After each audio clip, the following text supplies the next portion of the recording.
Welcome to the Old Time Radio Westerns. I'm your host, Andrew Rhines, and before we get into this episode, I wanted to remind you to check out our other Western podcasts released daily by going to otrwesterns.com or searching OTR Westerns in your podcast app of choice.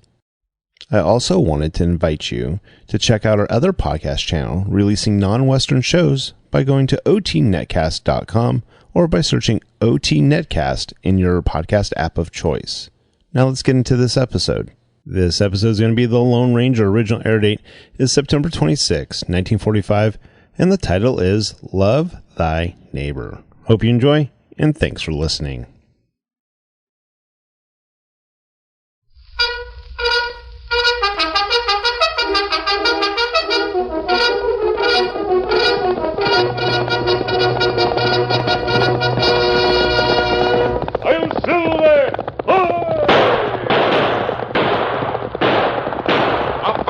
With the speed of light, a cloud of dust, and a hearty Hi-Yo Silver, the Lone Ranger.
With his faithful Indian companion Tonto, the masked rider of the plains led the fight for law and order in the early western United States. The stories of his strength and courage, his daring and resourcefulness have come down to us through the generations.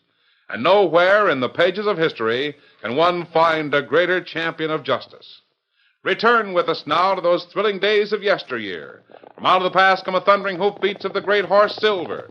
The Lone Ranger rides again. Come on, Silver! Let's go, big fellow! Are you Silver? Hoy!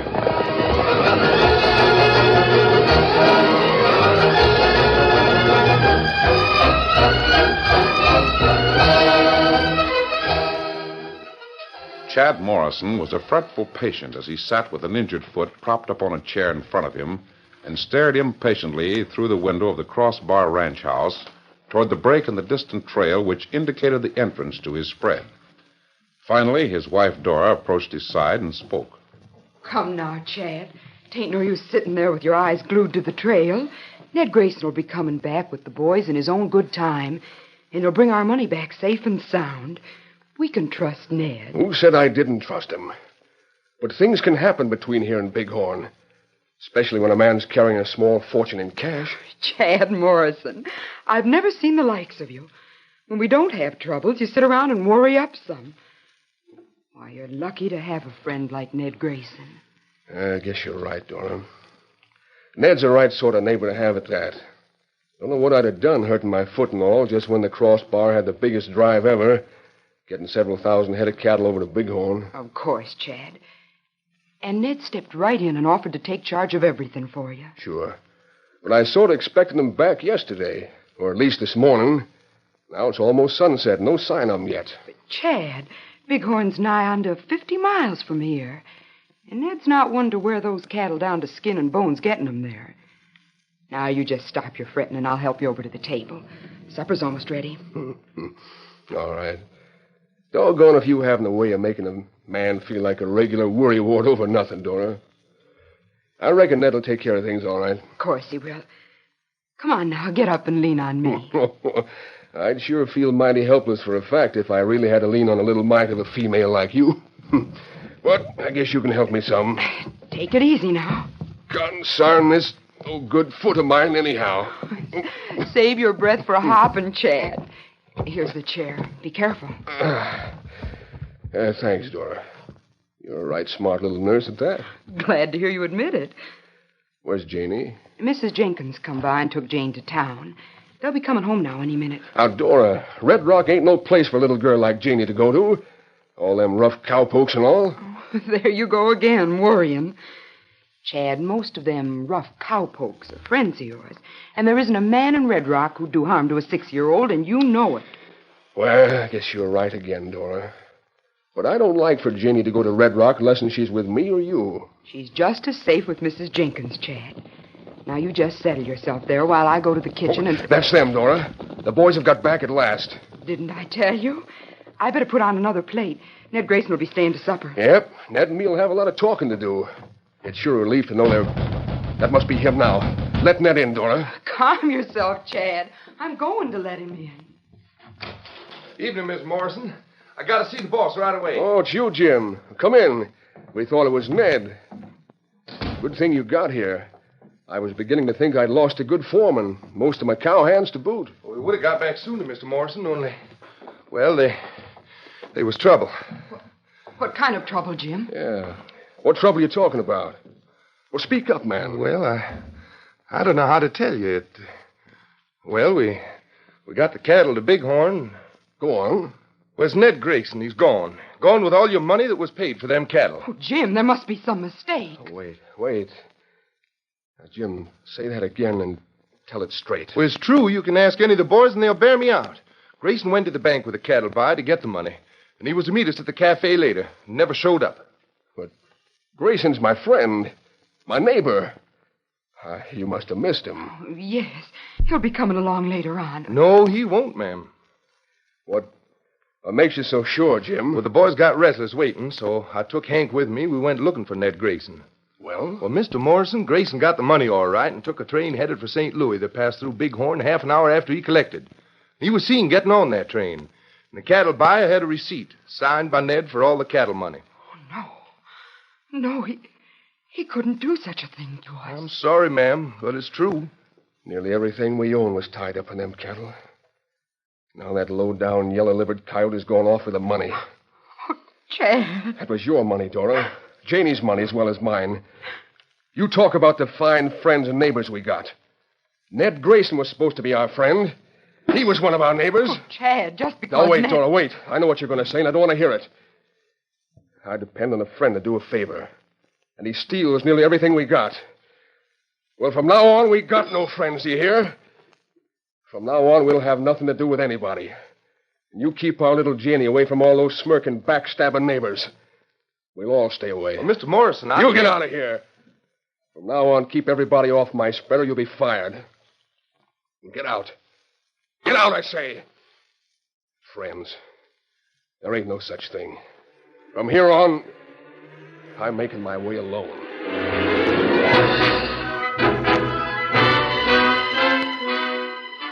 Chad Morrison kept his word. For 5 long years with his wife and daughter, he lived in seclusion on his ranch, hating all men, despising all friendly overtures from his neighbors. His wife, Dora, by nature a friendly and neighborly type of woman, became morose and silent, realizing that Chad's love for her and little Janie was strong, but not strong enough to overcome the deep hatred that rankled every moment of his life. For Janie's sake, she tried to reason with Chad. Chad, you must see what this is doing to Janie. She needs companionship. She doesn't understand why she No can't... use to talk about it, Dora. We're getting along right well. Better than most, in fact, without bothering with other people. It's up to you to make Janie understand. Now she no longer protested. She knew it was hopeless, that hating had become an obsession with Chad. Even Jenny had tried in her childish way to break the bond which made her feel different from other people. Daddy, why can't I go over to play with Susie Jenkins like I used to? Because you don't need Susie Jenkins or anybody else to get along and be happy, Janie. We got the biggest spread in these parts. We ain't beholden to no one, and never will be. But, Daddy, Susie and me were friends. Can't I have her for my friend, please? Honey, nobody's ever really a friend. That's just a word people use to get on the good side of somebody, so they can get something from them one way or another. You just forget about Susie Jenkins. And so Chad Morrison wove a wall around his little family, keeping them away from the friendliness and warmth that others were eager to offer. Little Janie eased her loneliness often by riding her pony down the lane to the trail to watch people go by. One day, the Lone Ranger and Tonto rode the trail past the entrance to the Crossbar Ranch. Look, Kemosabe. Little girl over there on pony. Yes. She seems to be watching us closely. Guess she's curious about my mask. Hello? Hello. How? We'll stop and speak to her a moment, Tonto. Easy, steady. Scout, fella. Oh. Well, that's a mighty fine pony you have there. He's the best pony in the world. Why do you have that black thing over your face, mister? Are you an outlaw? No, I'm not an outlaw. Is that man really an Indian?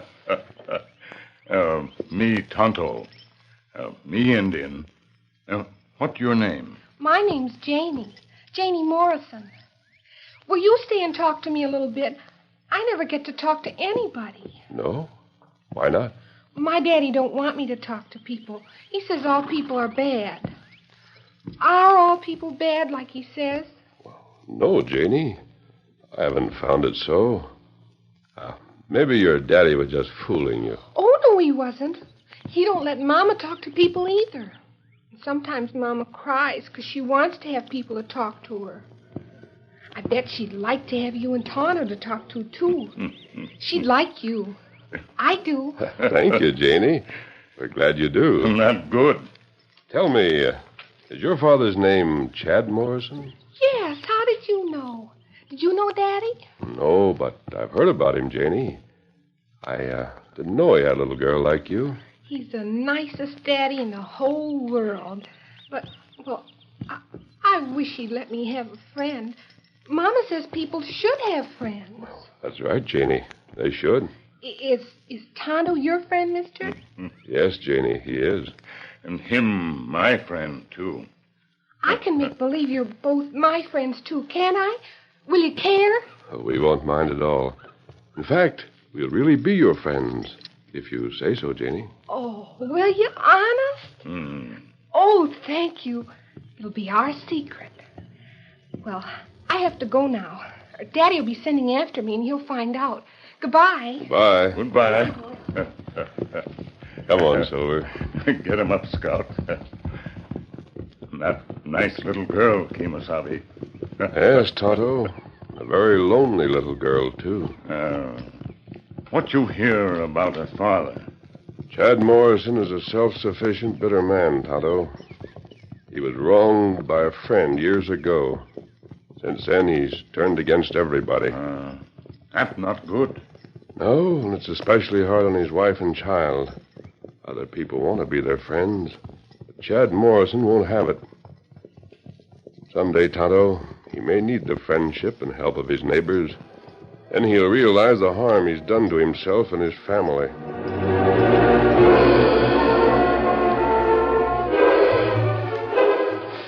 A week went by. As fall approached, the weather was hot and dry.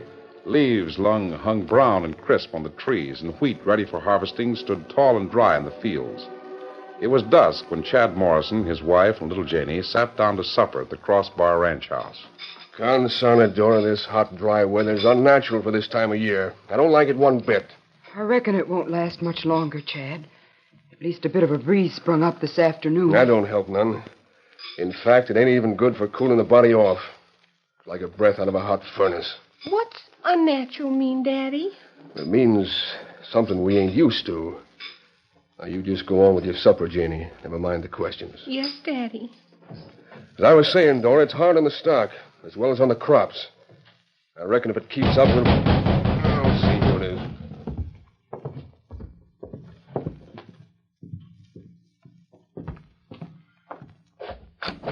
Well, howdy, Mr. Morrison. I come to tell Jim, you about... what in tarnation you doing here? I thought you was out tending to Well, this... I come back because I thought you ought to know. The whole ridge to the east of here is burning like blazes, stretched out for miles. What? The ridge on fire? Yep, and the wind's pushing it further north along the ridge. Well, you But if numbskull, why waste time coming to me? You ought to know what to do. Get every ranch hand we got. Get over to the range at the foot of that ridge before every head of cattle we own starts stampeding. Yes, but if I take them all over there and the wind changes, that fire's liable Don't stand there arguing. Get the boys and get going. All right, Mr. Morrison. I'll get them all over there right away. The whole of the east ridge is on fire. They have to get to them cattle before the critters run wild and we lose half of them. But he said something about if the wind changes. No, it won't. It's blowing the fire northward along the ridge. Chad, what if it did change? Well, I reckon if it did and started blowing this way, we'd have a mighty poor chance of saving any part of the crossbar spread. We'd be burned out clean.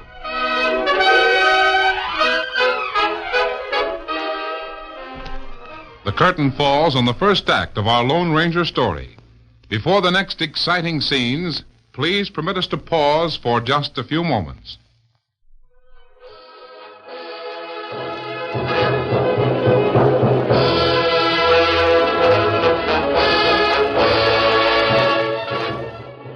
Now, to continue our story.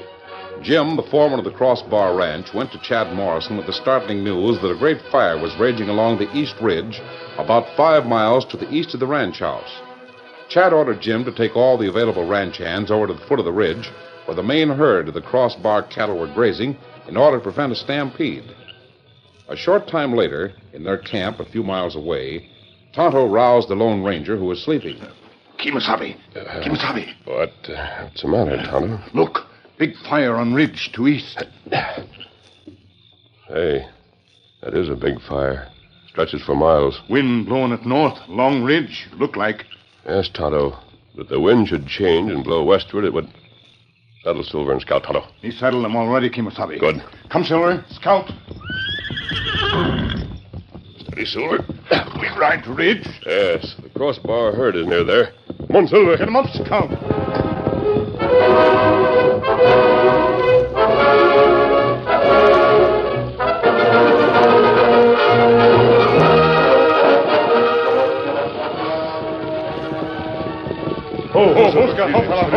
Fella. This is where the Crossbar herd was grazing, Tonto. Easy, boy. Easy now. Herd go that way. Yes, someone used good judgment, Tonto. They've driven the cattle southward, where the fire on the ridge is already burned out. Fire and smoke make cattle plenty nervous. Yes, I know. If we ride that way, they may still have trouble, and we'll be on hand to help. One, Silver. Get him up, Scout.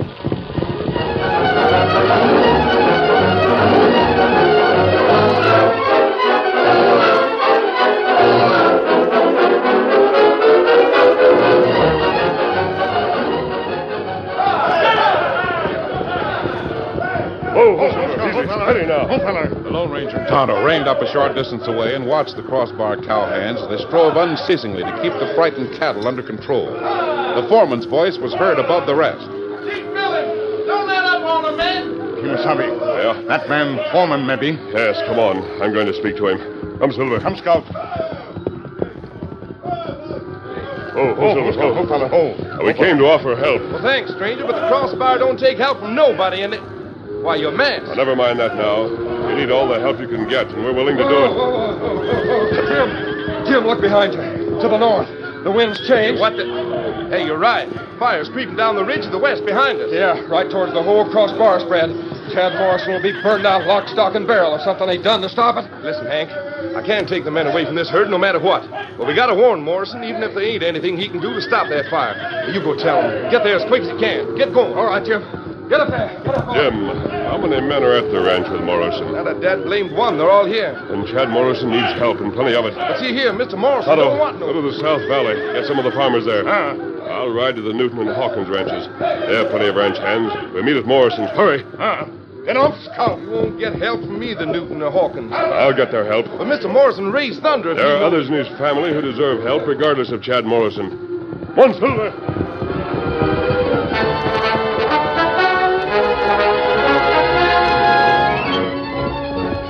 Racing against time, the Lone Ranger rode at breakneck speed along the trail to the Newton Ranch. The gallant white stallion made every effort to respond even more to the masked man's ringing cry. Come on, Silver. Hurry, boy. Faster, Silver. Silver seemed to sense the urgent need for haste, and he covered the miles without once slackening his speed, until finally the Lone Ranger drew rein near the corral of the Newton Ranch, where most of the ranch hands were gathered to watch the leaping flames of the distant fire. Oh, boy. Oh, Silver. Look! What now? Man, pedal light, look at that horse. Yeah. What do you want here? What's the idea? Who are you? I'm Bill Newton, owner of this spread, that's who. And you're just the man I came to see. I've got to talk fast. You've seen that fire. You must know which way it's heading. Sure. Looks like it might be heading for the crossbar. It is. What? Morrison's men are with the herd. He needs your help, Newton. Why, that ornery coyote. If he sent you here after the way he's acted towards everybody who wanted to... Quiet, listen to me. Chad Morrison didn't send me here. But I know he needs help, and I came to get it. Well, you ain't going to get it here. Now listen to me, all of you. I came here because I thought you were men, real men. Perhaps I'm mistaken. Because men in this country don't stand by and watch while a common foe brings complete ruin to a neighbor. Chad Morrison refused your friendship because he was hurt by a friend. You haven't the courage to help him when he's down and prove that your friendship would be worthwhile. Well, why do you want to help Morrison? Because I know it's the right thing to do. In this territory, neighbor must help neighbor, or none will survive. Forget he's Chad Morrison. Just remember he's a neighbor who prove yourselves men, but courage enough to do what's right, regardless of the circumstances. Well, I'll leave it up to the boys. What do you say, boys? Do we go? Yeah. Good. Hurry up, all of you. Get to your horses. Now, if we can get the Hawkins men to I help. can handle Hawkins, stranger. They'll help. Hit leather, boys, and somebody bring my bronc. Here's your bronc, Bill. Yeah. All right, men. Let's get going. Come on, Silver. Get up there.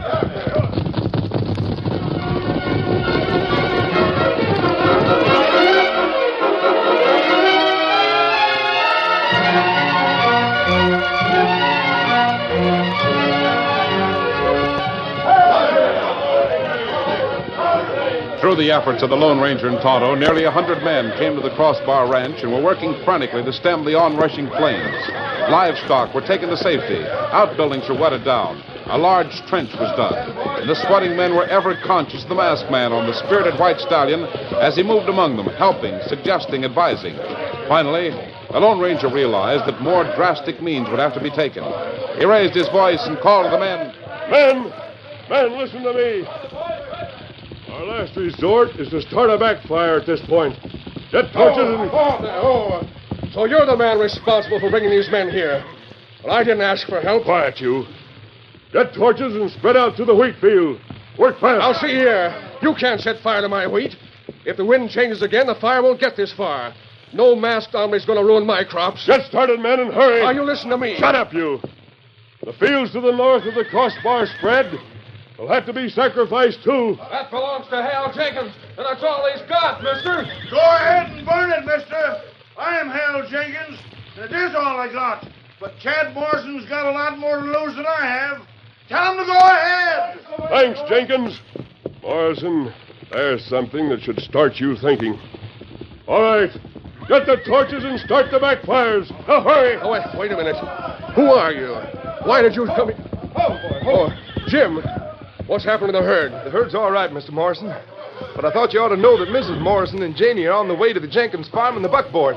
I met them on the trail, and she wouldn't turn back. What? Dora and Janie going to Jenkins? Yep. But I told her not to leave the ranch house unless the fire...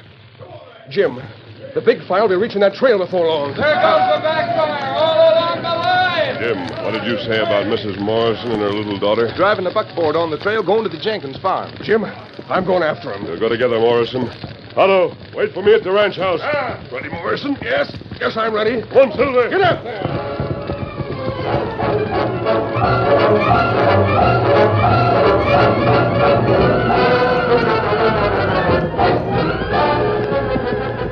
Side by side, the Lone Ranger and Chad Morrison raced along the trail, each hoping against hope the buckboard had gotten through safely. As they rode, the Ranger noticed with satisfaction that the backfire had already left a wide margin of safety between the rest of the crossbar spread and the raging menace on the ridge. Halfway along the trail, Chad Morrison suddenly shouted, The buckboard! I see it stop just ahead. Yes, I see it too. Oh, Silver. Oh. Cora, Janie, are you all right? Chad. Oh, Chad. Daddy, I want to go home. You'll be all right now, Jenny. Oh, Mama, look. There's my friend. Thank heaven the fire missed you, Dora. Chad, it was more than I could stand. The way you wouldn't send for help and all. I was leaving you, Chad. And I wasn't coming back. But we had help, Dora. They set a backfire, and it worked. The crossbar's out of danger now. That backfire?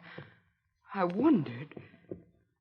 Chad, if it hadn't been for that, then the big fire would have caught us. It was the backfire in your own wheat field that saved them, Chad. And to think that I tried to get you not to leave them. No, wait. Forget that, Chad. Just be thankful they're safe. Stranger, I guess I've been a fool. I got a lot to be thankful for tonight. Especially for friends like Hal Jenkins, who let himself be burned out to save the crossbar. But I'll make it up to him, and to the others, too. You wait and see. Oh, Chad. Do you really mean that? Daddy, does that mean I can have friends like Susie Jenkins and the meth man? Yes, honey. That's what I mean. Well, stranger, if there's something I could ever do to repay you. Chad, I'll be repaid if you'll just remember two very wise sayings by one who knows our weaknesses. No man is sufficient unto himself, and love thy neighbor. Well, adios. All right, big fella. Come on, Silver. Who is that man, Chad? Why, Mama, didn't you know? He's my friend. Love thy neighbor, he said. Dora, will you go back with me? We got a raft of neighbors at the ranch, probably waiting around for victuals and coffee. I need you there beside me when I ask them to be my friends again. Will you come back? Chad, you know I will.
The story you have just heard is a copyrighted feature of the Lone Ranger Incorporated.